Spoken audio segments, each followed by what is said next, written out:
Hello, everyone, and thank you for joining today's NKBA KBIS Design webinar, Aging in Place, the Future of Design. As we continue our theme of universal design for the month of July, I'd like to welcome today's speaker, Sarah Hartman, Business Development Manager at Moen. Sarah, please take it away. Welcome. My name is Sarah Hartman, and I'm the Business Development Manager at Moen. Today, we will be presenting the CEU, Aging in Place, the Future of Design. Here at Moen, we are really dedicated to designing and delivering beautiful products that really do last a lifetime. And at Moen, we put the customer at the center of our design process, and their needs and insights drive the development of innovative products that help to make everyday tasks just a little bit easier. In today's CEU, we're going to go over some course objectives. We're going to describe why aging in place matters, how lifestyle decisions can be made affecting all that are involved. We're going to understand the benefits of aging in place and the factors to health, safety, and welfare. We'll review the preparations needed to age in place, along with identifying health and safety concerns for the environment. And then we're also going to identify technological tools that can be utilized for the benefits of aging in place. The past few years have really changed the way people live, their feelings about living at home, and their neighboring communities. Many of the older adults in our communities spend even more time at home, excited to host family members during weekly visits. And while everyone has their own reasons for wanting to spend their year in a familiar home setting, we all must consider aging in place. This comes as their health and mobility concerns become a priority, not just for themselves, but also their entire family. For seniors that want to stay in their homes, the issue really isn't simply about control or staying within their comfort zone. I'm sure most of you can relate, having the ability to enjoy your home where you spent years investing in it, time, holiday traditions, very fond memories. And that's really crucial to people living in their homes. Living and aging in one's private home really makes it easy for family and friends to come and go freely anytime they wish. Now we're going to sort of define aging in place.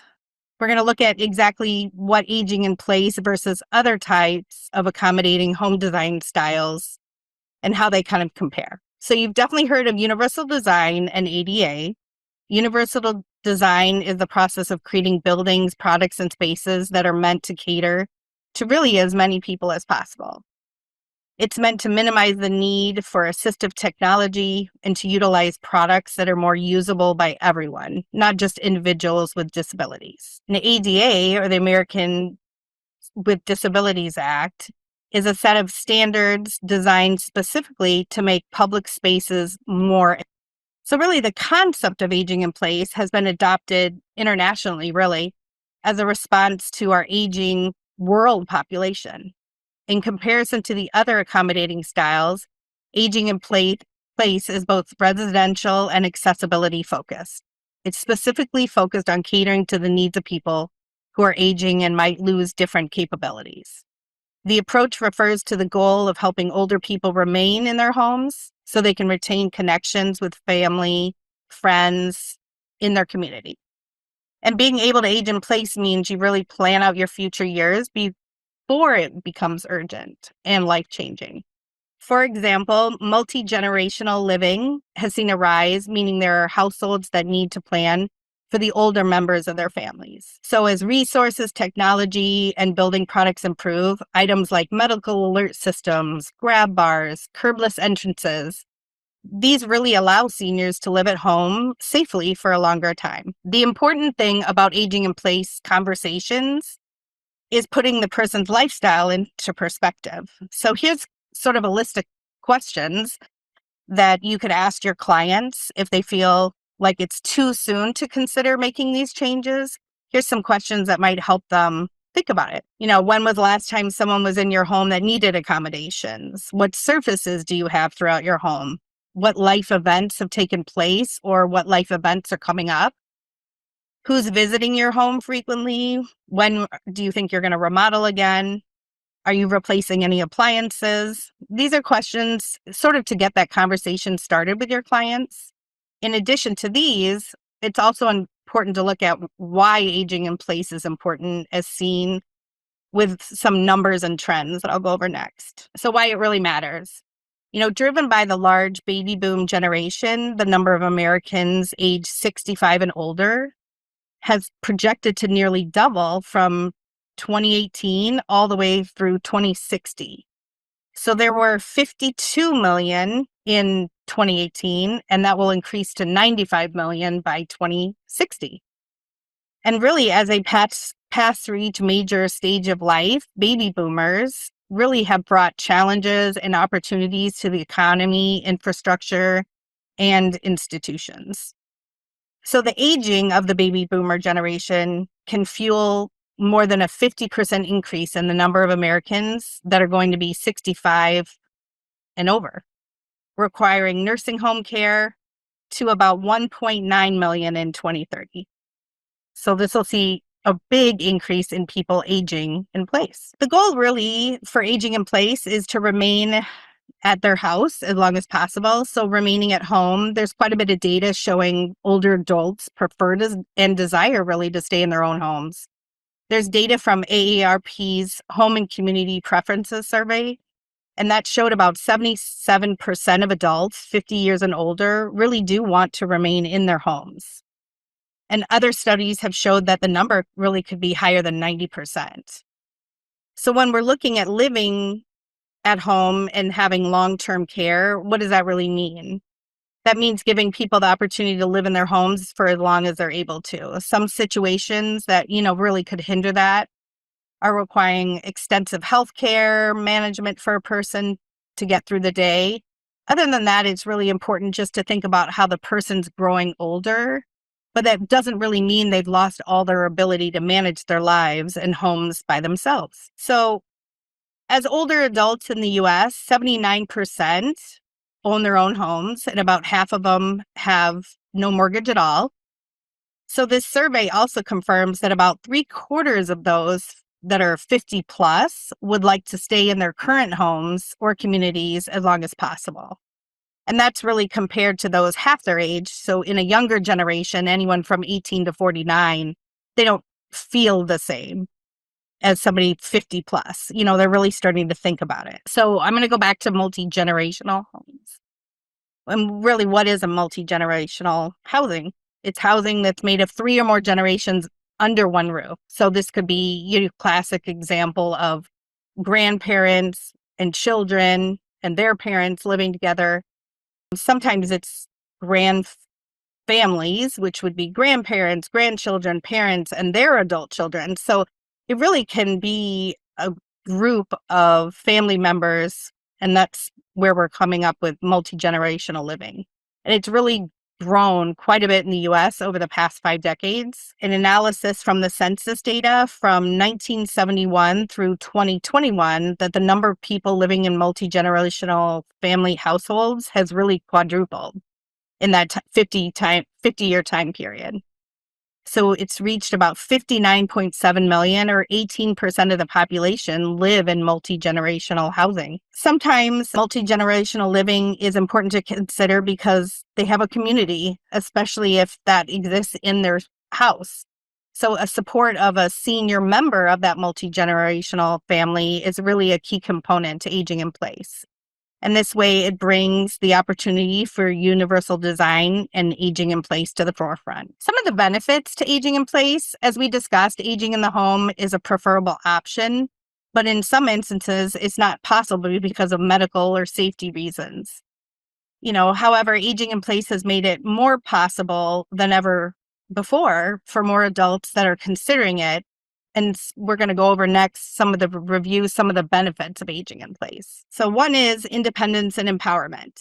First and foremost, if the homeowner wishes to be at home, giving them that independence is really a valuable tool. If their family members were to decide otherwise, that could create, stress, anger, sadness for an adult, that has been living in their home. Sometimes finances are abundant. That means bringing in caregivers from time to time as they need, or help to do more strenuous labor, work around the yard. And especially for seniors, only when they need that occasional help, aging in place is the best way to maintain independence and freedom. Another one is that adults remain socially engaged in their communities.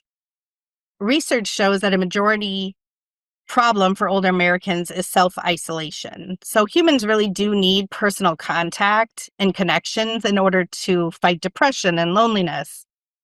According to a 2020 research study by a professor at the University of South Florida, he said the prevalence of severe loneliness among older adults living in skilled nursing facilities is at least double that of a community dwelling population. So, of those that feel lonely, 25% reported moderate loneliness, while 75% experienced extreme feelings of loneliness and isolation.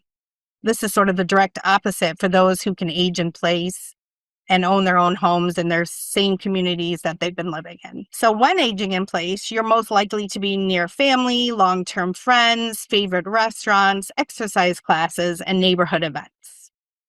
It also shows that it's slowing down a memory loss with social interactions. So not only does aging in place help maintain or increase social interactions, it's also been seen to lessen memory loss in some studies. The process of removing a person from their home and introducing them to new environments and social settings, this can mean stripping them of foundational long-term memories. Brian James is an epidemiologist at the Rush Alzheimer's Disease Center in Chicago. And in one study, James looked at how social activity affected cognitive decline. So over 1,100 seniors without dementia at baseline were measured on their social activity levels and then tested periodically on their cognitive functioning over a 12-year period. The rate of cognitive decline was 70% less in people who frequented social contact than those with low social activities. So that's a real great large number that were a lot happier. Here's some potential cost savings. So when comparing nursing homes and assisted living facilities, questions about costs are sure to come up. So right now, the nationwide median cost of assisted living is $4,500 a month, with an average range between $3,500 and $10,000. So nursing homes have shared rooms with average prices of, about $7,900 per month. And private rooms can be closer to that $9,000, $10,000 a month. So people really do plan for this, year over year. It depends on how many years you're going to have to be in assisted living. So in comparison, if you can start out aging in place at your own home, it requires some financial planning, but it can be less expensive at the beginning and such a great alternate for people. So many people would need to modify their homes to make them safer and more livable. And then this helps with hiring maybe an in-home caregiver to assist with light housekeeping, routine errands, or activities. In both cases, something interesting to consider is the new insurance industry that is popping up. So there's long-term care insurance for people. A lot of people think Medicare and Medicaid covers everything, but people really do have to carry a lot of the financial burden on themselves too. So some of the challenges for you would be when aging in place, no matter how fit they are and how much somebody takes care of themselves, realistically, we're looking at, physical, mental, and emotional changes. For instance, we might become more patient and tolerant than we were in our younger years. But it's some of the subtle and not so obvious changes usually include some of the following. So poor eyesight, reduced muscle mass, which gives them less strength, diminished endurance, both physically and mentally, higher risk of accidents, sometimes reduced hearing, decreased flexibility, and sometimes people might have a recent surgery that could affect them. Now we'll talk about preparing to age in place. These physical and mental changes are inevitable. It's sort of when they are going to come. So now we're going to take a look at some priorities that you could consider. So do a home safety check. One of the first things you can do is make sure the house, apartment, or townhouse is set up to be safe and an easy place to get around. Residents can do a home safety check to reduce, future accidents or falls. The American Association of Retired Persons has identified several easy modifications that can ensure a safe home. These include non-slip floor surfaces, grab bars in bathrooms, lever-handled doorknobs, personal alert systems, that this helps a resident call for people in emergencies. Health and transportation. So staying in good physical shape is crucial, obviously. Maintaining a heart-healthy lifestyle, which includes balanced diet, regular exercise, minimizing stress. And these can ward off some of the more serious heart conditions and health conditions that people have. Another thing to consider is emergencies. If somebody has an emergency, but just their everyday life in general, it's important to be able to get out and about in their community, to the grocery store, neighboring communities, the restaurants they like to go to. So it really does help. Technology is something to think about also. So with your clients, technology is advancing. There's the bare minimum people have now are a very strong Wi-Fi connection. This makes it easier for those residents to stay in touch with family, loved ones. Technology can also connect them to things outside the house, their community. And we'll kind of talk a little bit more about that later, but it just little technology additions that can make all the difference for people. Understanding aging in place modifications. Much of aging in place renovations in a home are simple to understand. It's about making sure that the environment can be accessed to the greatest extent possible of the people that live there. So here's a few examples on how a person can function without limitations as they age. So lighting key areas like walkways, utilizing bright colors of paint. In mobility, if they have decreasing strength or they tire easy when standing, replacing traditional doorknobs with lever-handled doorknobs makes it easier to grasp. Installing handrails in hallways and staircases, especially between bedrooms and bathrooms. There might be room to be able to do that. If they have trouble bending, reaching and lifting, hallway room openings should be at least 36 inches wide to accommodate wheelchairs. Removing rugs and carpet where possible. Replace them with non-stick surfaces like cork, rubber, linoleum. And then curbless entries are a great place for bathrooms. Select low-profile bedding, nightstands, install open closets, and technology can help them also with forgetfulness or symptoms of, early onset dementia too. So the proactive nature of aging in place homes will not only benefit them in the future, but really just is great for any stage of life that any of us are at. So think about a stairwell. People of all ages use stairwells. They can hold on to them if they feel like they're losing their balance going up and down the stairs. So by proactively using some of these tools, everyday tasks can become safer. But if it's not there, the proactive approach isn't even an option for people. So creating an aging in place home sooner than later will help your client really rely on these tools and build those habits that will help them down the line later. So general residential guidelines. Now we have a great understanding of aging in place, and then we're going to touch base on the design guide. So a home exterior. This is the first thing to think about. When it comes to the exterior, keeping everything low maintenance will definitely ensure that the homeowners don't have to worry about anything too hard. They don't have to manage a lot. Using low maintenance exterior materials like vinyl, brick, so there's no need to really worry about it in the future. And they really stand the test of time. It's also think about low maintenance shrubs, plants, really just anything low maintenance for your client, decks, patios, balconies that should be no more than half an inch below an interior floor level. So when they're stepping out onto that deck or patio or balcony, if you keep it within that half inch, there's less of an issue for them to stumble. And then think about the overall floor plan.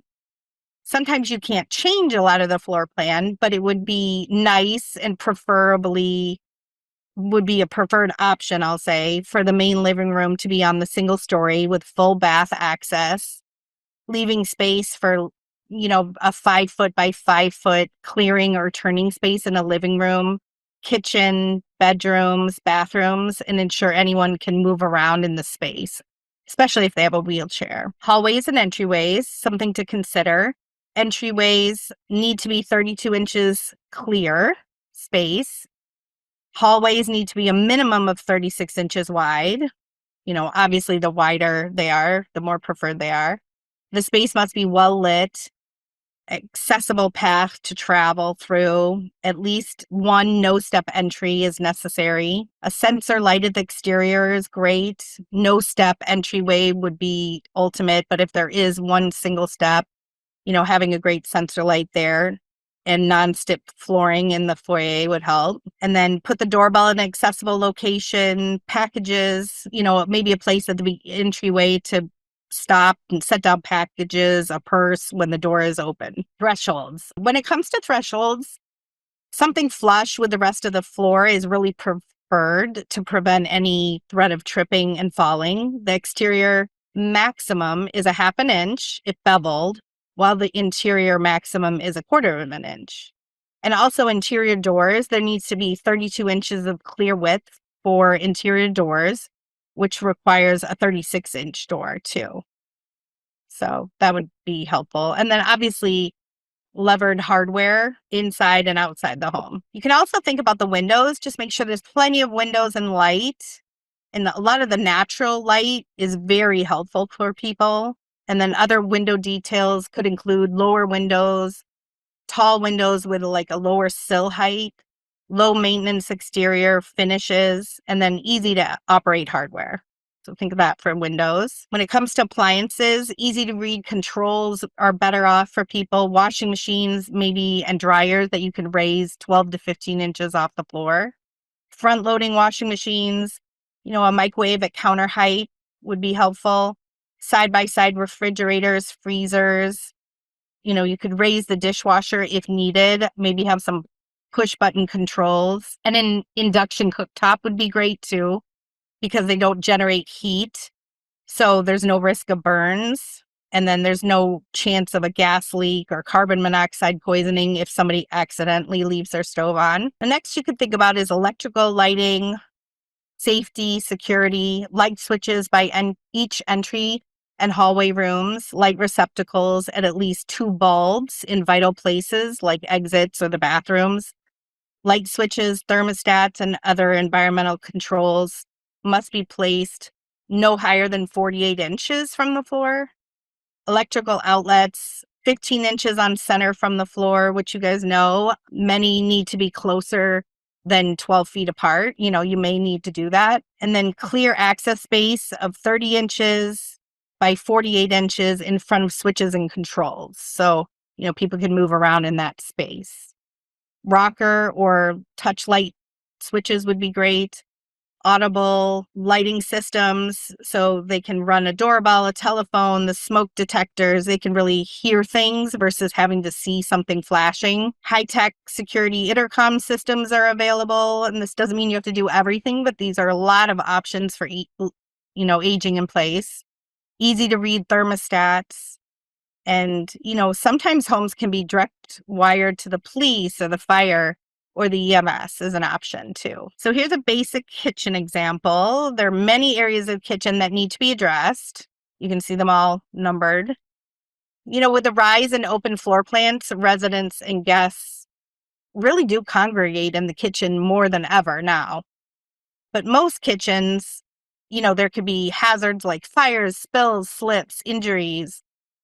And really just making your kitchen safer and easier to use for you and your guests is really what aging in place kind of focuses on. So here's a couple of the kitchen considerations: wide walkways, if you can do it, more lighting, use LED, non-glare countertops, non-glare flooring, access under the sink, lower cabinets and appliances, keeping that open for them. Cabinet handles, that won't catch their clothing would be great. The next thing to consider is nose to knees. So when we're talking about the height of cabinets and storage, the Living in Place Institute always recommends utilizing the height between nose and knees. This means really nothing big or heavy or frequently used should be placed outside of those areas because it makes people with disabilities, makes it a lot harder for them to reach and to move those products that they put down there. And then when you're thinking about your cabinets, incorporate technology if you can, like pressing a button on the remote to lower cabinets, upper cabinets down. Or a lot of times now you can order push button cabinet doors. So that's great for an aging in place design as people are thinking. In terms of your faucets, consider the optimal position for the handle. Are they going to use it on the left or the right? Maybe they have a disability on one side. You need to be able to switch that product around. Spec ergonomic pull out or pull down faucets makes it a lot easier for people with, disabilities to be able to use a faucet. Incorporate hands-free technology. A swinging spout just gives you ease of use usually. And in addition to think about would be like a second sink or a bar prep faucet or a pot filler behind the stove, anything that reduces heavy lifting for people. In terms of appliances, think about smart appliances. Obviously, there's a placement. You want to follow the NKBA guidelines. So according to these guidelines, there's certain landing areas and space requirements around certain appliances. For cooking surfaces, there should be a minimum of 12 inches of landing space on one side and 15 inches on the other. That would be minimums. And then around refrigerators, there should be at least 15 inches of landing area, but that depends on the placement and the configuration of the refrigerator. And then dishwashers should be within 36 inches of the nearest edge of a kitchen sink or a prep sink. And then think about those induction cooktops. And then the oven location, just remember nose to knees. If it works in your design to have a wall oven, that's great for aging in place also. Now I'm going to talk about the bathroom and ways to consider design and to consider what would make, a perfect space in your aging in place. So general considerations for the bathroom would be zero-step entry for showers, ample non-glare lighting is really essential. Specify accessories that make life easier for all. Lever handles with end returns on them. Decorative towel bars, grab bars that you can buy a lot of decorative options with grab bars just to add to the decor and safety around the tub and shower. And then think about electrical outlets, even behind the toilet for future electronic toilets. I'll touch base on showers now. Some of the things to think about for shower technology, ease of use, temperature relatability. So just maybe making sure you don't have any you do have anti-scald temperature controls on your shower. A hand shower, both in a vertical option. So you could have a vertical grab bar and a hand shower on that vertical grab bar. Incorporate decorative towel bars. I kind of mentioned that before, that there are towel bars now that are rated as grab bars, but they look more decorative like a towel bar. And then shower enclosures. Think about barrier-free, zero-step entry. And then think about a shower bench. There's a lot of benches that can be added to a shower after the fact, even if you're not remodeling the whole shower. In terms of bathtubs, think about the treads or full bath mats that are securely fastened to the tub. It'd be nice if there was a tub with a built-in transfer seat or walk-in models. Those are nice options if they can be done. Roman tubs, make sure you add a hand shower to the Roman tub and have a ledge for easy access. So then you can conveniently place your faucet in the perfect spot. And then always add grab bars for stability and then ease of entry and exit. They really help with that. In terms of sinks and storage, you could always design a counter with 2 heights for sinks. If they have room for 2 sinks, 2 different heights would be great. Leave space under one of the sinks for sitting in maybe in a wheelchair or on a bench to be able to do makeup or wash their hands. Multiple storage options. Utilize cabinet features that bring shelves and baskets out to the person. Convenient, easy and access storage is really what people need. In terms of faucet, think about hands-free technology. A single loop or lever handle faucet would be great. Mount, towards the front of the sink for easier access, especially if you're following ADA guidelines. And then use some common valve architecture so it's easy to change out that faucet trim later if they need anything later on. And then in terms of accessories, integrated accessories that combine safety in the tub, shower, near the toilet. We've kind of gone over that. Add safety with a seat. Use innovative mounting anchors that let you place a grab bar wherever you need. It doesn't have to be placed in the stud. So there's innovative grab bar anchors that really can help put a grab bar anywhere they need in the entire house. So we're going to talk about some controls. So although some technology can be intimidating for older adults, there was a 2021 survey that showed that seniors in particular are learning to embrace technology more than ever before. 1 in 4 seniors said they felt more comfortable using new technology than they did just the prior year. So while many increase their use of technology, staying connected to loved ones, 30% of them state that they will continue using technology. So it really is something to think about for aging in place. It strikes a balance between high-tech solution and that human interaction that they need, and it will help with advancing their future care. Think about video doorbells. We're all familiar with video doorbells. A lot of us have them now. This smart technology really hooks into an existing doorbell that enables a homeowner to see when people come, and they can use it via their phone also. The thermostat, a voice remote thermostat that works with, maybe they have Google Nest, Amazon smart thermostats. There's a lot of them out there that help monitor thermostat functions, and it can use by their phone or by their voice. A virtual assistant like the Echo or the Home allows homeowners to control their homes with voice, locking their doors, turning lights on and off, adjusting the thermostat, viewing cameras if they have any. Little things like that would really help if they can handle it technology-wise too. Think about smart faucets with virtual assistants. You can now control your faucet through a smart speaker. You can ask it to dispense water at desired temperatures and volume. Depends on, what you really need. It makes aging in place with mobility issues become more manageable. Digital shower controls. Think about transforming your shower into that personalized experience. There's 3 ways to control, a smart shower.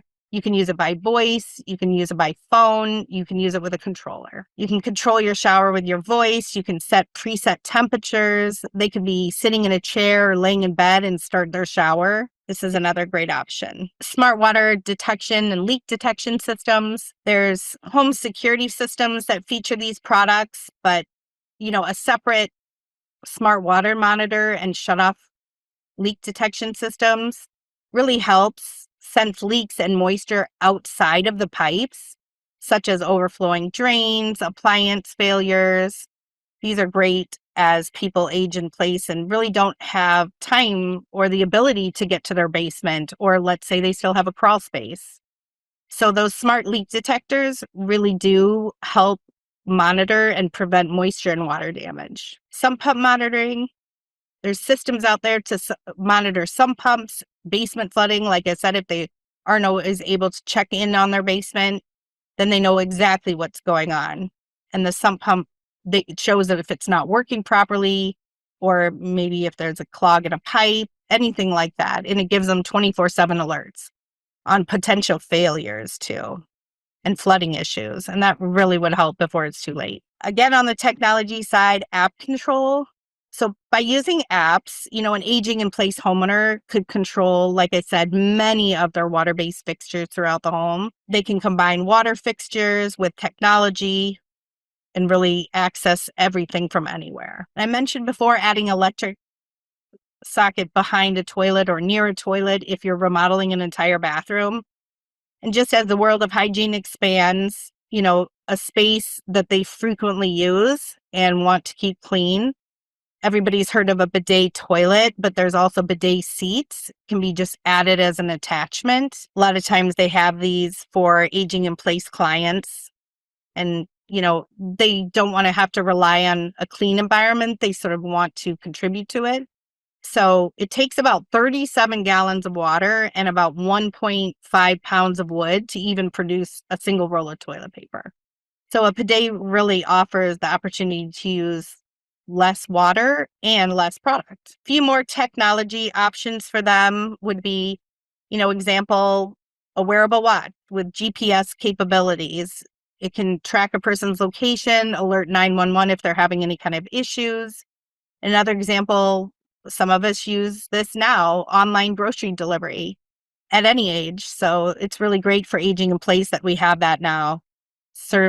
Lets them have, their groceries delivered right to their door. And then also telehealth. Telehealth is allowing people, so having that strong Wi-Fi connection and any kind of technology advancements that somebody can grasp really does help, gives them that convenience to do some telehealth at home also, especially if they have mobility issues. So now that we've gone over really the importance of aging in place and all the ways that this can be implemented throughout the home, let's go over any kind of conversations you'll have with your clients, which can be tough at the beginning, but just because of the stigma of growing older and needing assistance. But we have some questions you can kind of think about. So unfortunately, aging in place can carry a stigma with clients. They may not be ready to talk about it, but eventually it will come. And starting those conversations even before they've reached 65, maybe you're remodeling for a client who's, you definitely can tell wants to age in place, and just to start these conversations is great. And the best way is really to show the benefits of the modifications that they can do now and then they can use when they're older. So a better home now and later. The best way to think about breaking that stigma is to show your client all the benefits that aging in place modifications can bring to their lives now and then in the future. So, shower handles, benches can be useful now, but later they can also use them when they're aging in place. So thinking about those things now is a great option for them. Think about creating the space that makes life easier, allows the person to prosper, and the opportunities really are endless. The ability to function efficiently now, there's a lot of options for them. So in summary, today, what we talked about at the end of our course, I'm going to review a little bit of the material.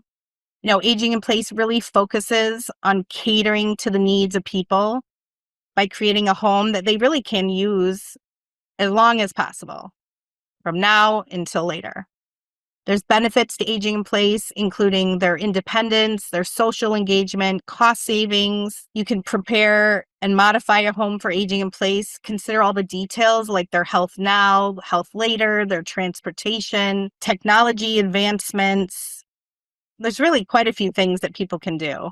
The residential design guide includes changes to the home's exterior, entryways, electrical systems, fixtures, and even more. There's a lot that people can think about. Controlling tech with your voice, apps, making smart products useful for you, like faucets, doorbells, showers, water systems. And when having aging in place discussion, it's important to remind people that, growing old isn't if, but when, so they can start planning accordingly. So I hope the material and all the information on aging in place was interesting for you guys. Please let me know if you have any questions. And once again, I want to thank you for taking the time to participate and taking the course with NKBA. We look forward to working with you on your next project. Thank you. Sarah, thank you so much for such a wonderful presentation. I appreciate all of this information. I know our audience has too. We have a lot of discourse going on in the chat. But before we hop into Q&A, I do just want to let everyone know that this will be available for rewatch. We have the link in the chat, but we will make sure to send out Sarah's PowerPoint slides since there was a lot of interest in a PDF version. So that will come in the attendee thank you email. We received that by 5 p.m. Eastern today, okay? So as we're going through, we can start with the first question from Rhonda. She asks, how do you manage when spaces are small and there isn't room to widen doorways? So I did see that question, Rhonda. And since 36 inches is sort of the minimum, there's a lot of options in terms of you can use grab bars, or like I was talking about, designer grab bars. They look actually like handles, long space for people to grab onto as they move through.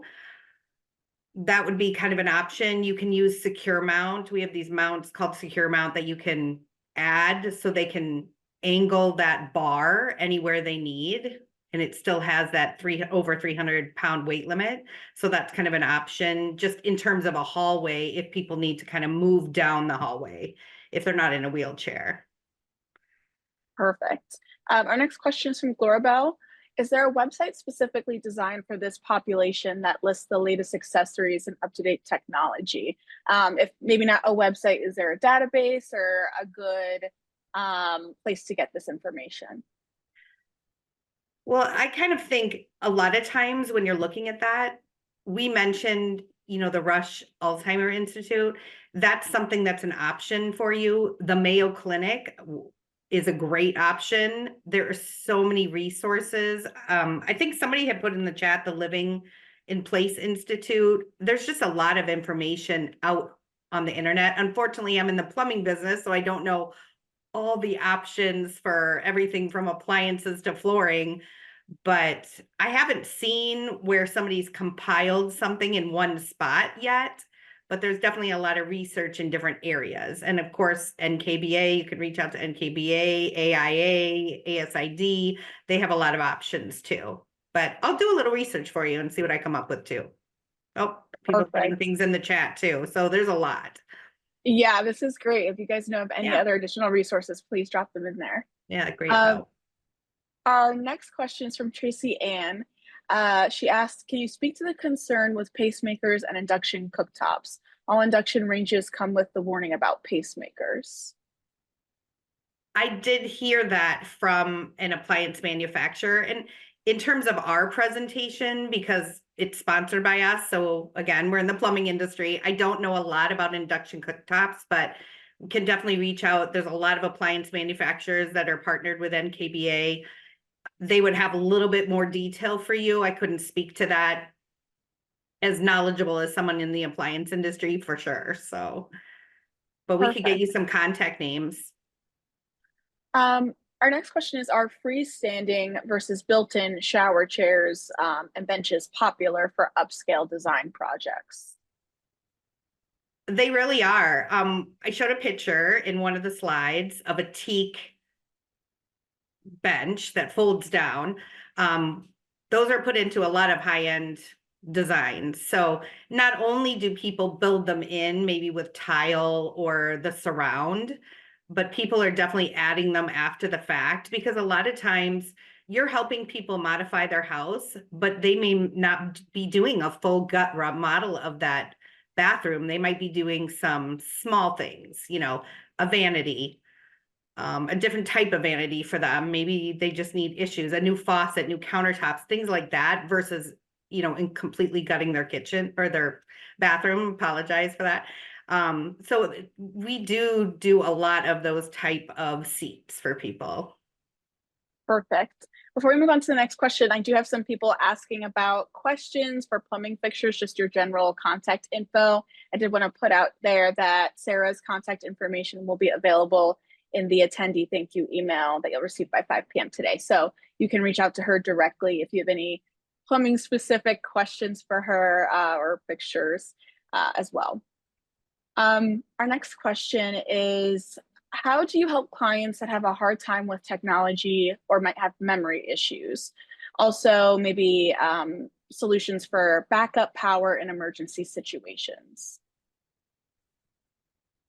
So in terms of backup power, I would say generators, if they're still living on their own, if they're having memory issues, a lot of times they need a backup plan in terms of being able to contact someone, maybe having a cell phone that's very simple. They don't have to have a smartphone. There's still a lot of cell phones out there that are not. There's those lifelines. There's lots of things for people to be able to contact someone when they're in distress without necessarily having to have power at all time. But definitely neighbors need to know. They need contact of their family too. Perfect. Our next question is, costs to do these adjustments are skyrocketing. Do you have any suggestions on how we can modify affordability? Well, in terms of the plumbing industry, we have a lot of lever handle faucets that are very affordably priced. So that's the first thing to look at. You know, before people had round knobs, that isn't actually suggested anymore for people that maybe have a disability or need it in a place where they need ADA. So anything lever handle, single handle faucets are very simple. People are able to use one hand at a time and be able to go left or right with the faucet versus holding on to two handles. So in terms of plumbing, in the shower, it's the same thing, the same type of handles. So in terms of plumbing, that's a real option for people. You know, there's a lot of design that is not as expensive as people think to change. Perfect. Kind of staying in that same vein, Jacqueline asks, how difficult is it to place the shower controls or handles at the entrance of the shower? Oh, how difficult is it? It isn't difficult at all.